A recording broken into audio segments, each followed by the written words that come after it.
This is RuggaMatrix International, episode 206, England on the Brink, with your host Juro Sen, Mark Cashman, and introducing Sean Berry. Hello and welcome to episode 206, and I am not going to mess around. Mark Cashman, welcome to the program again. Well, Bronk copped a bit of stick last week on social media for my attire, so I've frocked up tonight, which is pretty good on Dally M and Brownlow Medal night. People can be so unkind, can't they? They can. It wouldn't happen here though, would it? The haters hate, don't they? They do. Now, Ben Kimber was so good last week. He's not here this week. Replaced by another learned colleague from the journalistic world, the great Sean Berry. Sean, welcome to RuggaMatrix. Thanks, Jared. It's great to be here. You've obviously spent the last 205 episodes building up the courage to invite me on. Yes. You haven't made a mistake. I'm looking forward to the Oranges at half-time. Of course, Sean is well known in the rugby world, a former under-19s Australian representative. That's in, right. What, 1998? 98, reasonably well-known to little well-known, I'd say. Yeah, Phil Waugh from that team probably went on a bit more than I did, but yeah, no, it was You've got a lot more hair than Phil Waugh these days. I still claim a win over the All Blacks to this day. Yeah, so the big dynamic flanker, every time he comes to the office at Channel 7, I'm always saying the dynamic flanker, and he certainly was back in the late 90s. So we will look forward to your comments on some of the great flankers of the World Cup. But Sean, colleague of mine at Channel 7, and you may have recognised him for the dying stages of the commentary in Shoot Shield this year. Last couple of games, you were hosting it. Did you enjoy that? I did. It was great to be back in club rugby because it's sort of where it all begins. It was the dying stages. I hope I didn't kill it off. But no, some fantastic games, except for that tryless grand final, unfortunately. But we had a result, so there you go. And it went on the main channel too. Yes, it did. Timing, but it was great to see the helicopter land there pre-game. It was just great stuff, and it'll be back on Channel 7 again next year. But we're here to talk about Rugby World Cup, gentlemen. Mark Cashman and Sean Berry. Have you seen a cup game as intense in a pool stage as that Wales-England match? It was incredible. Well, Bronk, certainly not, and I think it's the game that England lost, didn't they? You know, on a number of fronts. You know, one of them being I thought that Wales, Warren Gatland actually outcoached Stuart Lancaster pretty much right throughout the game, and I think there were mistakes there, and I think England Bronk now looking at the abyss, as they call it, aren't they? Well, we called the show 206 England on the Brink, and they are on the edge here, Sean, because it's do or die now against Australia, isn't it, this weekend? Well, it is, and I think that result almost puts Australia on the brink. It's not what we wanted to see. England needed to come into the game against us feeling overly confident. They're far from it. I don't know if their psychic sense will be too damaged. They'll still be confident, but they'll be desperate. They'll need to beat us, and they'll be at Twickenham. Very hard to beat a confident England at Twickenham, but coming off the back of a loss, close to impossible, I'd say. Casho, I know you say that England lost the game, but come on, Wales, they came to play, racked with injury, and they come out and the energy, the tempo, they really took it to England on their home turf. It's not easy to win there at Twickenham, is it?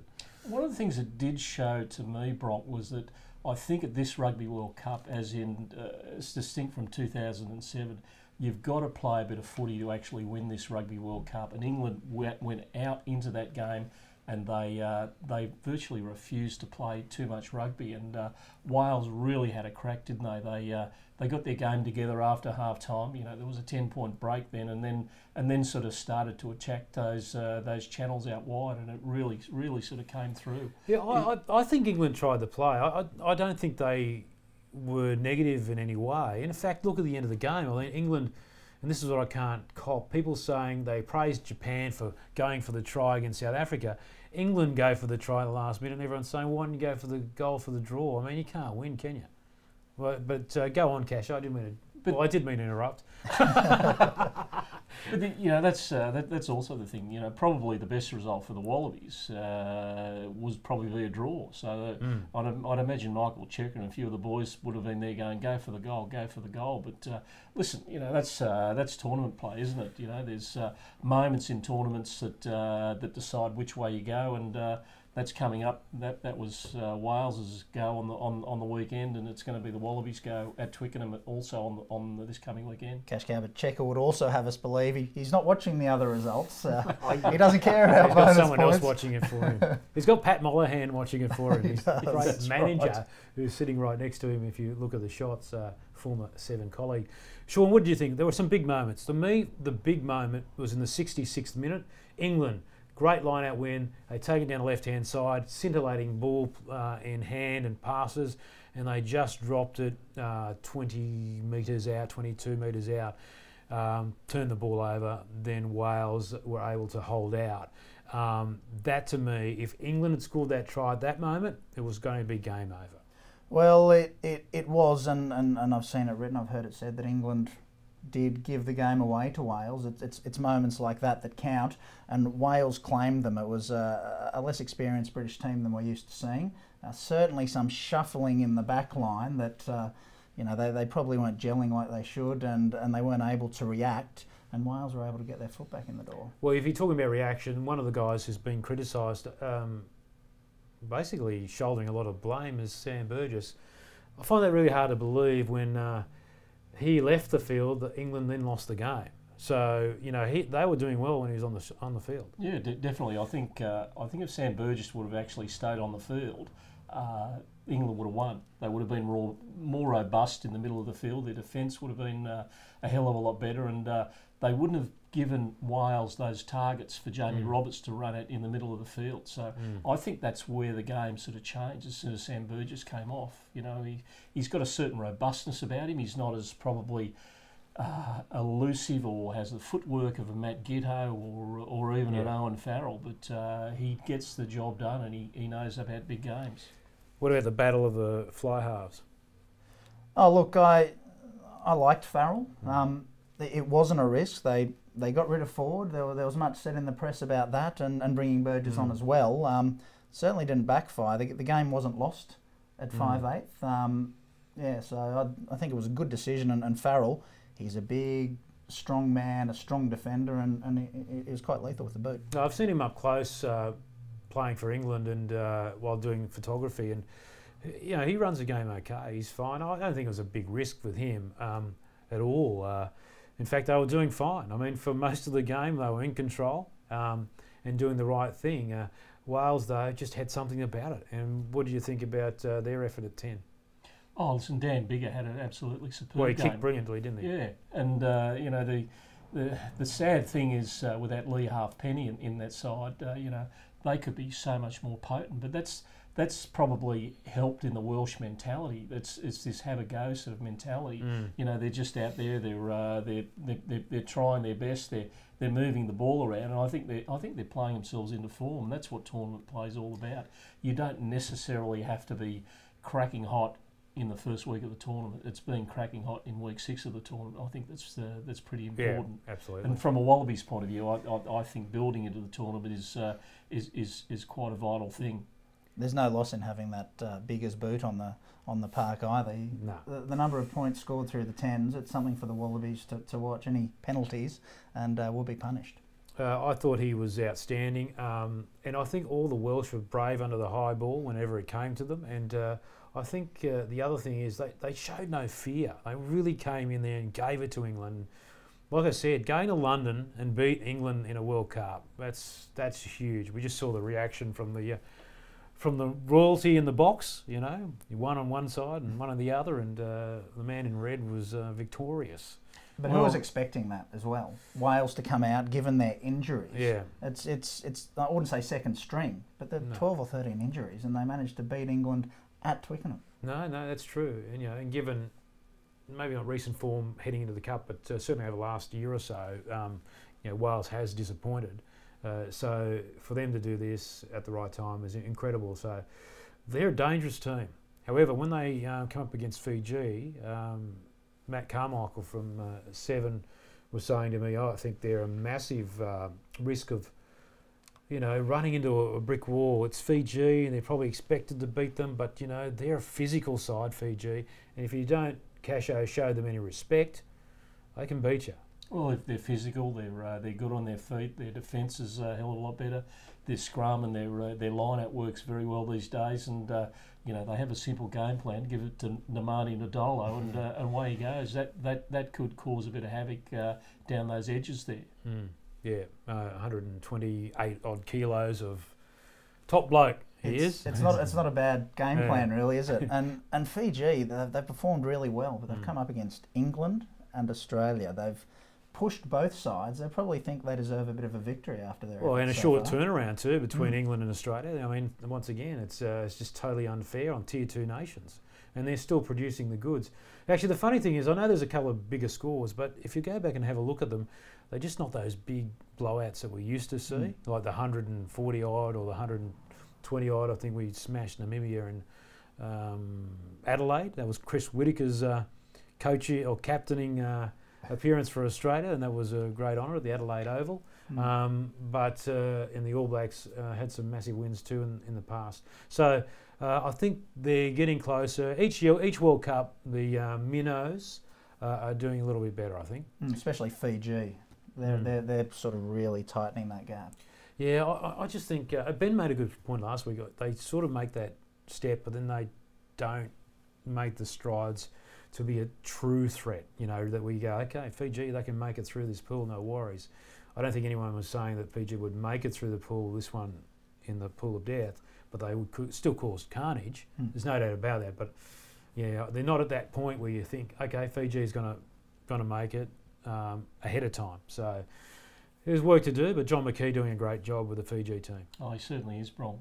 Just harking back onto the selections that the England has made, do you guys feel as though that they have an obsession with size rather than mobility and agility in the middle of the field, and that's probably something that's making them not play with the endeavour that they're going to need to actually win this thing? So do you think they played negatively the other day? I actually thought they went okay. When they wanted to move the ball, they did, and a few times they didn't. So I didn't see England as negative.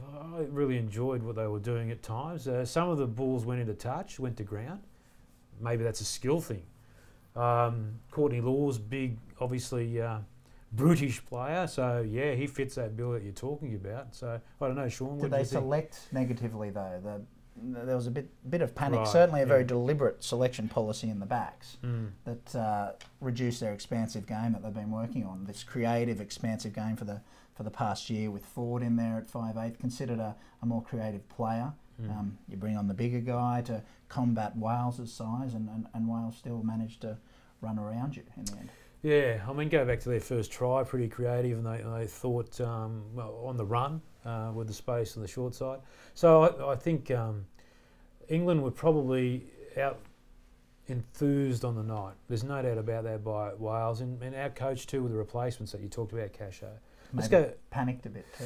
Well, let's go back to the last couple of minutes. There was plenty of time for England to at least draw the game, maybe take a penalty shot, then go for the try.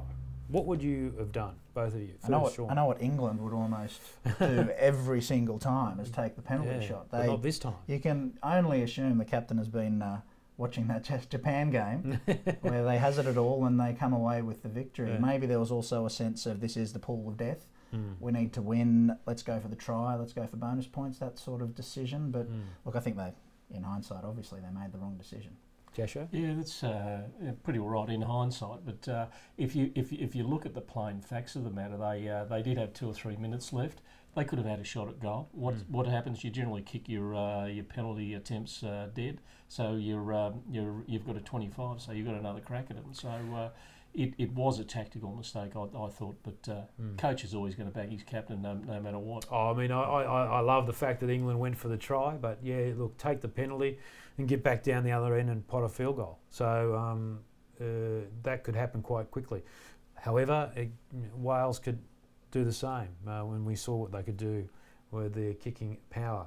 So that was an epic game at the weekend, wasn't it? It was just terrific. Other key results, obviously the game that Australia will play against England next weekend on the back of a big win over Uruguay.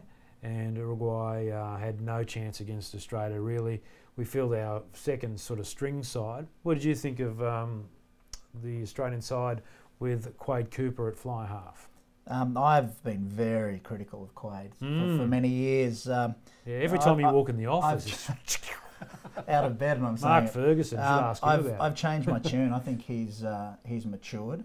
I don't think the Uruguay game is enough. I think we've asked more questions than we've answered, really. Certainly his kicking means he's not in the starting 15, which is real pity. Where are the Matt Burks, the fullbacks kicking? Yes. We can't select a 5/8 because he can't kick at the moment, but I think he's much calmer, much more mature, and he's able to show restraint. I think he was unfortunate to be sent off for 10. Casho? Yeah, it's interesting, isn't it? I think he probably would have made his case a little bit better if he got some more of those conversion attempts. It was classic Quade at sort of different times, but I just feel for the A side that Australia wants to play in the bigger games is they do need a man who's going to take the ball flat and he's going to take it to the line and just engage the people at the game line and sort of go from there. That's the whole basis of the way Cheika likes to play the game. So I can't see Quade perhaps working off the bench if some of the other guys aren't available. But very, very long odds to be in that main match day 23, I think. Yeah, and I haven't changed my opinion about 9, 10 and 12. I still think it should be Phipps, Foley and Matt Tamua playing 12. Gives you a bit more size as well. That's interesting you say that, Bronk. Genia did very well at different times, but I just feel as though what Phipps showed against Uruguay on Sunday morning or Sunday afternoon in the UK was a crisper service, and I think a guy like Foley will thrive on that. Genia tended to be a bit pumpy with his action a bit, but we'll see how he works into it. He takes that step as well, which George Gregan was doing towards the end of his career. You can go back and look at those scrum halves when they first start, just ping it off the ground, and then as they get older, they just tend to take a step. Is it because they're looking to probe around the side more? Yeah, I think they tend to stand back and look. Take a bit more time, and they probably feel like they got more time. But when you look at the how many seconds, and they do analyse this, how quick the ball comes off the deck, can delay it by a fair bit, and it's enough to rob you of the attacking opportunity. I like Genia though. I prefer like him too. I prefer him at the moment. I think he offers much more in attack. Possibly I'm harking back to older days, but I think he's recapturing a bit of form. I think his passes are more on target, and I think he's much more likely to score a try. So what about combinations then? I'm a big believer in combinations, and I think the New South Wales combination, you roll with that. Otherwise, you roll with the Queensland one. I think the way Australia's selected over the past few months, there are no combinations. No, that's true. So the real combination is the state-based one. Well, go with that. Well, perhaps. I don't know what they're doing in selections. Decision was. I don't understand it. I think the second New Zealand, the Auckland selections, winning team. We're mixing it up. Teams like to peak in the quarterfinals, and I'm a bit worried that we may well peak in the quarterfinals from a seat back in Sydney because we may not have made it. Yeah, it'll be interesting. I mean, he's thrown everything at this mixed up, keep them guessing sort of tactic. So I know he wants to win and entertain, but beating Uruguay by that many points is okay, but we'll find out what happens against England. Well, let's be honest. That the game against Uruguay was an audition for the bench, really, wasn't it? So, and I think people that did impress were obviously Sean McMahon. I can see Sean's written that name down there. He had a very, very strong game. Yeah. Scored the first try, and then continued to bash people from there. Well, it's just a back row looking after another back row. Well, you have to, but there's an irony in that. The best player we have is one who, in that game, is one who will not play in our first Test 15. Certainly not in this World Cup, I don't think, short of a serious injury. But he's good enough probably to play in any other nation at the moment. Pretty much so. He's big. What is he? 21. Over 100 and something teens kilos, and can carry the ball and hits pretty hard. Yeah, really good player. Yeah. So that's coming up. Australia and England. Ireland, Casho, really humming along nicely, aren't they? Humming along nicely, very much under the radar. Not much spoken about them. All the emphasis has been on Wales and England at this particular World Cup. So yeah, listen, they're obviously sort of coming together, and bigger games for them on the horizon. But yeah, they're going along very nicely, Brock. Yeah, so they haven't really been tested too badly yet. But we're heading into the phase of the World Cup now, 3 games in, and it's starting to really bite, isn't it? So, you know, a 44-10 win over Romania. Les Kiss, he wouldn't have been happy about those 10 points getting through. He'll be lashing the boys as we speak. No, he's really good. His man management of players is the secret to his success, and it's no wonder he's been around a long time in the Island setup and has been the consistent person in that coaching regime. It's Ireland and France in their pool. Is that right? I think they're in a pool with France, so they're the top 2 teams, and their potential to play the All Blacks. They've got good form against the All Blacks over current years, and they're a very all-rounded team. Do you think they could do New Zealand, so to speak, in the quarters? Well, I think Ireland can go all the way. I think France could go all the way. And South Africa. Don't forget they got back on the winning horse with a win over Samoa. Wasn't too pretty in the first half though, Casho. No, it certainly wasn't. But I think the longer that game went, the more it was South Africa. You know, this tournament really hasn't panned out for the Springboks well.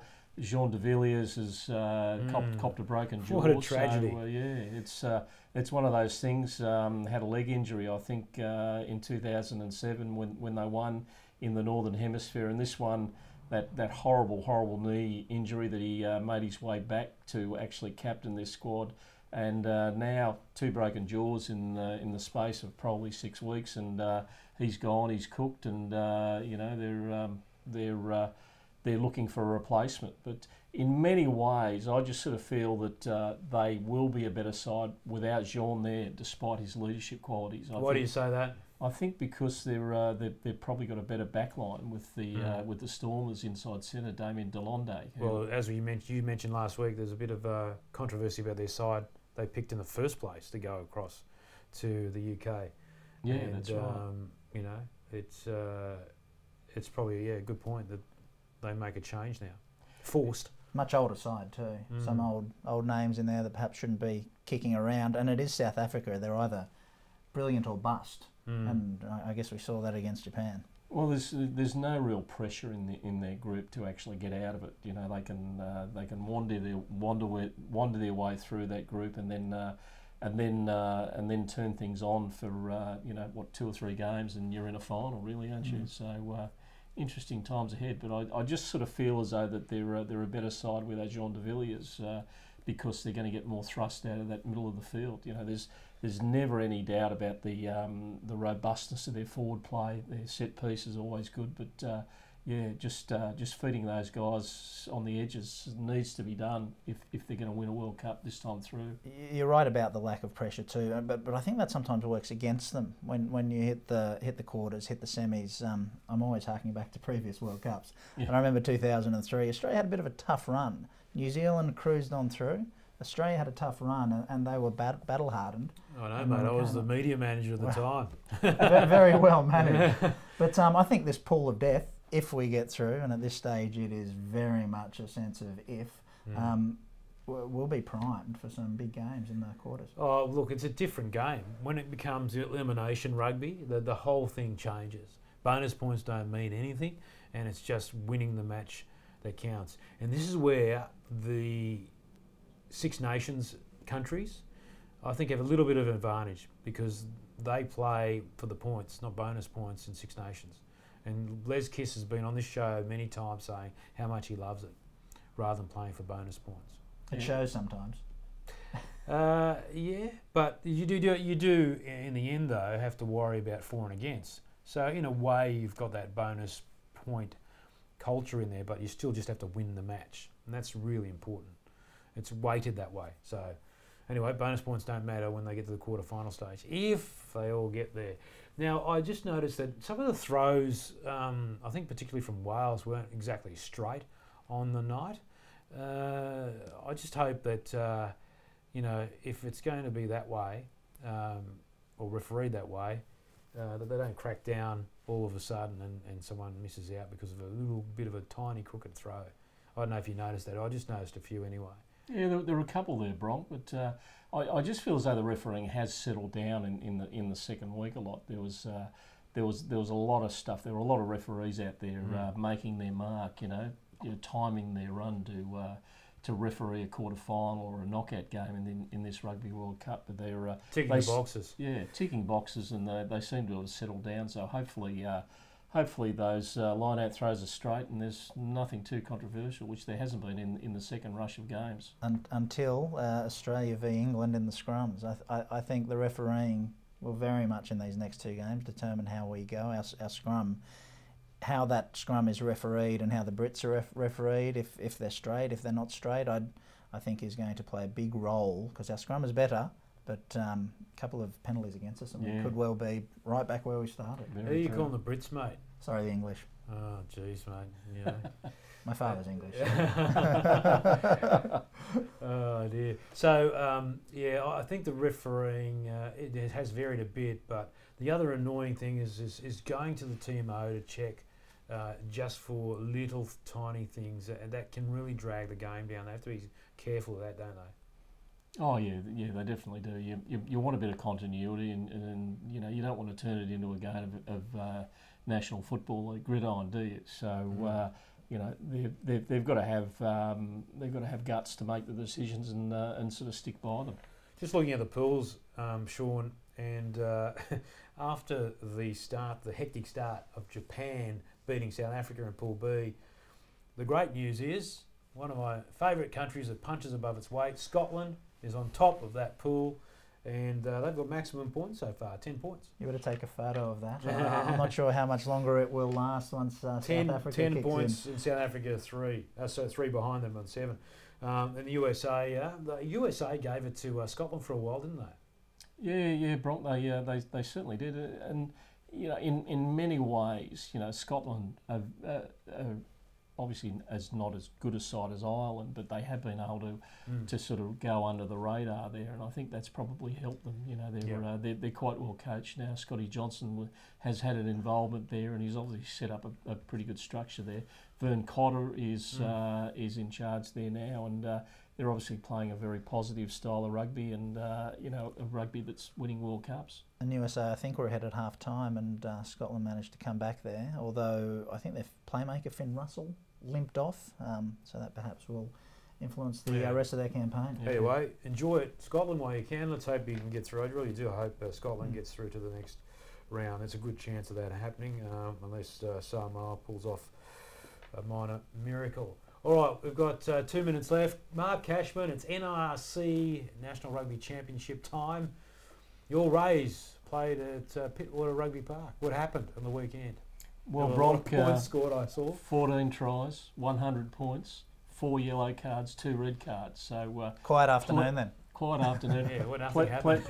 Plenty of fun, as I mentioned. It was Juniors Day. Lots of kiddies down there. So a great day at Rat Park. Probably over 2,000 people there, which was sort of good to see. But it just sort of showed the difference between the Rays being an essentially amateur footy side up against professionally prepared Super Rugby side, which the Vikings were. You are the spin doctor for the team, aren't you? Yeah, just right. But no, listen. Good luck to the boys from Canberra. They hopped on the bus after going to the aftermatch. So we still have our traditions down there. Yeah, that's nice. At Ray Park. And I hear it was one of our snouts on Twitter told us that the drug testers were there. Did you get tested? I didn't, but some bloke was following me around with a clipboard for most of the afternoon, so I don't know what he was after. Yeah, apparently you're being if you did get tested and you tested positive to a great dose of Chardonnay. Well, it would have been Cab Merlot if it was rock. So yeah, listen, I was which for you is personality enhancing. That's right. And listen, I was up in the box, John Geddes' box, the Manly Daily sports editor. So he had a couple of beer wenches up there. So we had a great time. All right, mate, I've got to wind you up. Casho, thanks for coming in, mate. Great to see you. Go the Rays, eh? Absolutely. And Sean Berry, mate, thanks for coming in. Pleasure. Great to see you. I'll see you at work tomorrow. Yeah, I will actually. Yeah. We'll talk about some more rugby on Facebook. Hey, that went down like a treat. Thanks, Sean. Good to see you. Pleasure. There is Sean Berry, and of course next year you can see him back on the coverage of Shoot Shield Rugby on Channel 7. And until next week, enjoy your rugby, enjoy the World Cup, and we'll be back with more action in a week's time. You've been watching RuggaMatrix International, episode 206, England on the Brink, with Duro Sen, Mark Cashman, and Sean Berry.